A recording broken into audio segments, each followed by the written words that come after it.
Hi class, my name is Alexis Carabinas and this is my module for 4 reflection video.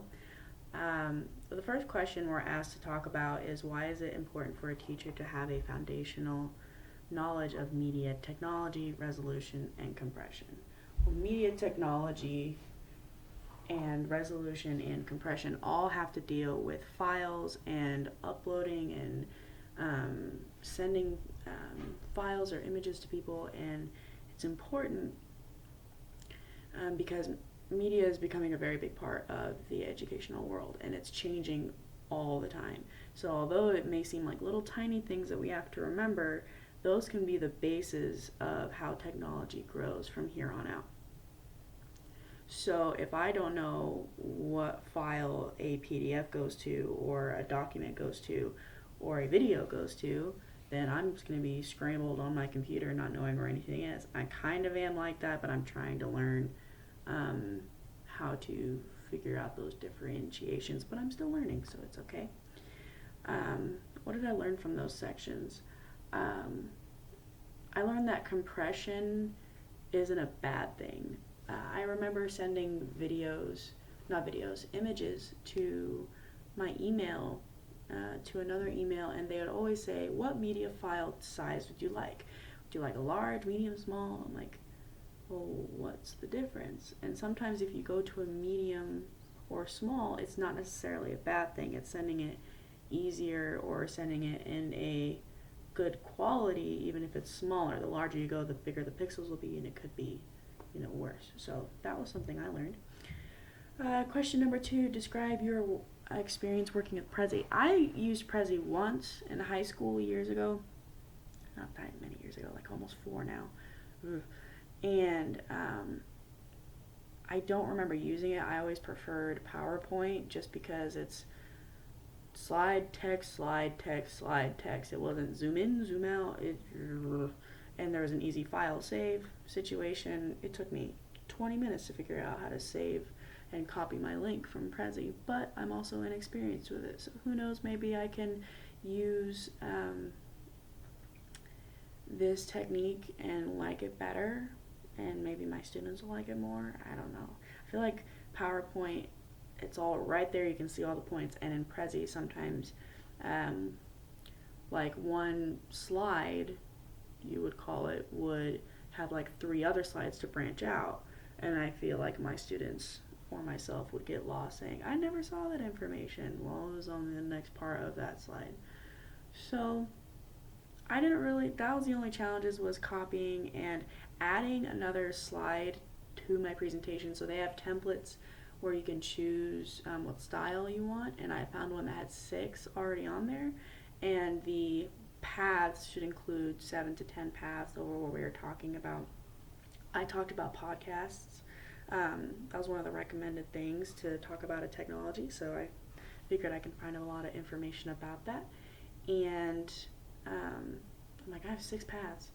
I need 1 more. Technically, I could do more, but how do I add more things? And I had to Google the crap out of that to find out where and how. Now that I know how, it's not hard, but also something cool about Prezi is you could do different types of things. So there's a slide additional where you can look at a goal, or a slide insert of bullets, or different versions of a slide for your template. So I found that was really cool. I still think as of right now, I still like PowerPoint just because I think it's a little more simple as it progresses.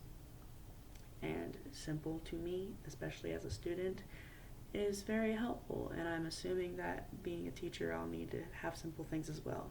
But if things are complicated, we will take it how it will go. Question 3, describe your experience working with Screencast-O-Matic or one of the other screen capture applications. I was so scared to do this. I remember seeing teachers of previous years use screen recording, and I thought it was so helpful. And I asked my teachers here on campus each what their favorite application was, and they all gave me different answers. But I decided to use the recommended Screencast-O-Matic. It was really easy, and now I'm going to do that more. but I mean, Screencast-O-Matic is kind of like adding a program to your computer where someone can help you fix your problem on your computer without saying the left button, the left button, the right button, right, like they can go on there and do it for you. That's kind of a similar thing. In today's world, or for millennials, we just, take our phone, record what we're doing, send it to our friend who needs a tutorial on how to do something. Not the answers, but like, hey, you want to know how to save your document into a file and create a new file? Here's how you do it.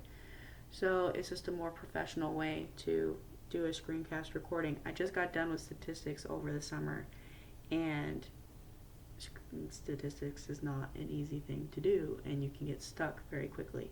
So my instructor would screencast my exact problem that I was doing, and he would show me exactly where I went wrong, how you do it correctly, what to look for if you're doing it incorrectly through a screencast. And he did the audio only, but I've seen teachers on Blackboard that use video and the actual screen, so I find them both helpful. Did you see any challenges working with it? I mean, just the typical getting to know the application with Screencast-O-Matic. Like, how do I save these things? Is my file going to save? Can I set it to YouTube? And everything was real simple, not challenging, not hard. The vocabulary to do everything was not hard at all. How could I see myself using screen capture as a teacher? I think I will do screen capture for video tutorials.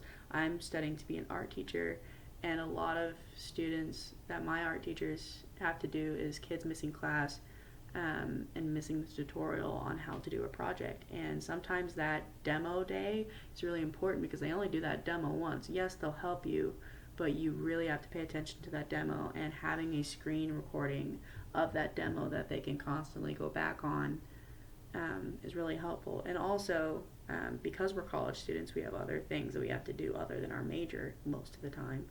And so our brain can kind of be elsewhere. You have personal things going on, so even if you're paying attention to the demo, you're not necessarily there in the present. So the screen recording could really help someone, like, hey, it was just a rough day, I was there, I was paying attention, but it just wasn't their grasp.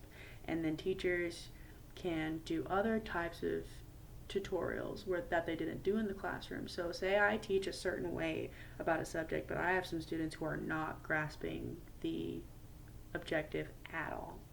This would be a way that I can help my students for their needs, because that is a really big part of my educational plan, is to, yes, do my job and follow the curriculum, but also to follow my students' needs. Every student is different. Not every student is going to get a book and learn the same way or watch a video the same way. I know people who can listen to music and study at the same time. No, I need dead silence. I think the only thing I listened to while I was working was either art or math, but that was when I understood math, like algebra. Algebra's fine. Statistics is no good. Alright, I think that's it. Thanks.